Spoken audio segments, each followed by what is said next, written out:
Hello. It's clear from what you've said that both yourself and New Labour are signed up to the capitalist system. Although I would point out it would be worth your while rereading your father's final book, Socialism for a Sceptical Age, which is still a very contemporary read. I think it was his last book.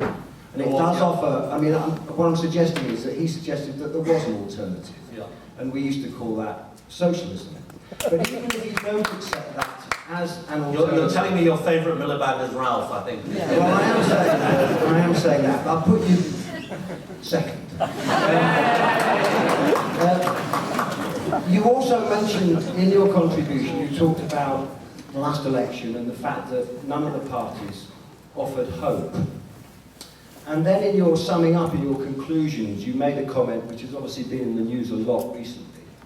You said there will be less money to spend when you're re-elected. Does there have to be less money to spend?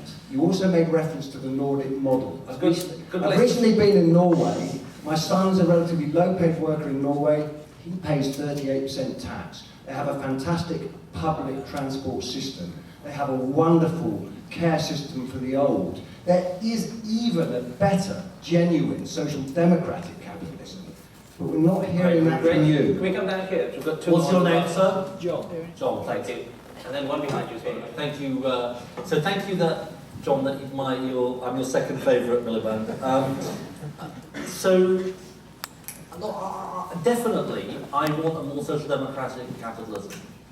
But I'm also facing up to the fact, maybe I should have been clearer about this. Why do I say there's less money around? What did New Labour do? You know, not everybody loved what New Labour did, but the good thing it did was it said, we're going to use the proceeds of economic growth to invest in the public realm, in anti-poverty and so on. Now, I'm just being realistic when I say the scale of deficit that this government looks like it's going to leave us with means that it would be unrealistic for me now to promise for 2015 that we're going to be able to spend billions of pounds on just huge surpluses to spend. We're going to have to make much tougher decisions. And that means much clearer sense of priorities, but it also means, crucially, reforming the way our economy works. Because in the end, what is my criticism of New Labour? It's that it didn't do enough to reform the way our economy works, didn't do enough to move away from low-wage, low-skill employment.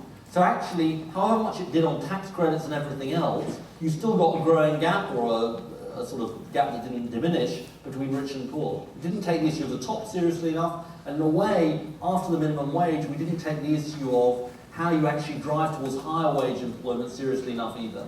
So we can sort of, either agree or disagree or see where we will be in the later part of this decade in terms of the amount of money a Labour government has to spend. But what I know is, irrespective of that, you've got to reform the way capitalism works, because you're never going to get the kind of change you need if it's simply about using the proceeds of growth to invest, however important that doing that is.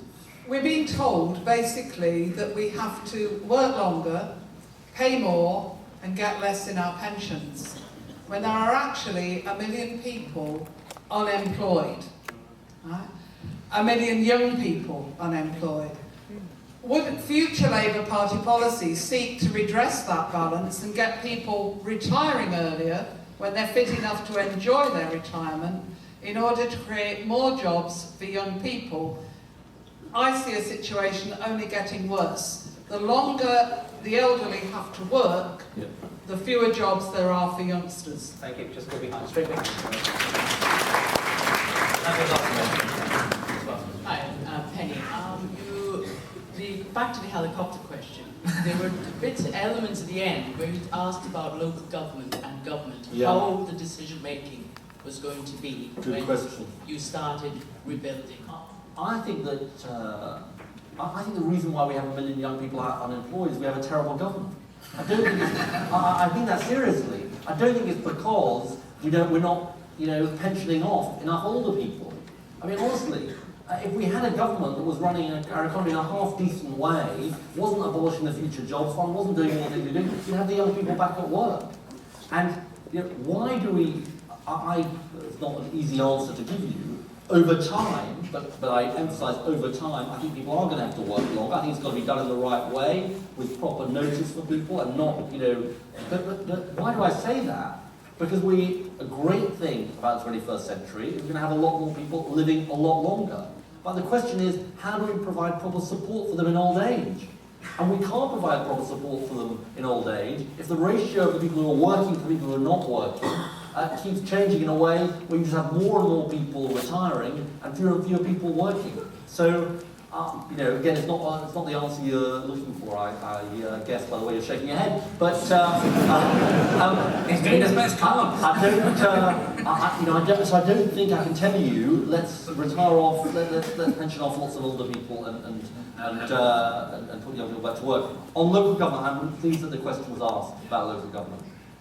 Look, we are a far too centralised country. We are still far too centralised country after 13 years of a Labour government. And whether it's through mayors or local council powers or any way you can, we've got to become a less centralised country. And look, in a way, the debate about devolution, there's a debate, as people will know, about devolution versus separatism in relation to Scotland. We've also got to have a debate about devolution in England, because that debate is incredibly important. Now, I say that partly because I believe that decisions, by the way, what's my best example of this? My best example is about bus services. What is one of the biggest issues in my own constituency? It's about absolutely useless bus services.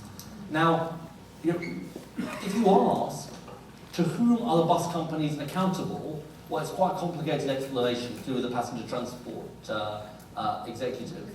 But what I say is, look, you need local councils having more powers over the things that really matter to local people. I partly say that it's the right thing to do. I also say that because if you want to rebuild faith in politics, you've got to do it from the ground up. So I'm totally with the questioner in what she says about local government. I'm going to draw to a close, but I'm going my own little political speech here, which is, as you'd expect. If you look at it, one of the things I found when I came to Sheffield was some incredibly powerful intellects here in this city, in this university and around. And exactly, people don't know sometimes how powerful we are. If you look at the engineering faculty, for example, it will soon pass Cambridge in terms of its research effort. We've got in the #1 politics department in the country. Go across the other areas we've got. And what we need is the thing that Ed said, is about a local capability and a local spirit. Because what Adam Smith talked about was not just about, Keynes talked about, is actually the animal spirits which go into making investment. And it's got to do with having a passion for things Ed talked about, and also being the place, right? It's got to be the place where people want to be to debate and push on these issues. And I think what Ed's given us today is a terrific push-off on Sperry, which I know is going to be the place where some of the most exciting ideas in political economy of the future are going to be put forward. So we accept Ed's challenge. We thank him very, very much for his wonderful lecture, but also the spirit in which he answered this range of questions. It's been a terrific evening. So thank you very much for launching our new Political Economy Institute. Thank you.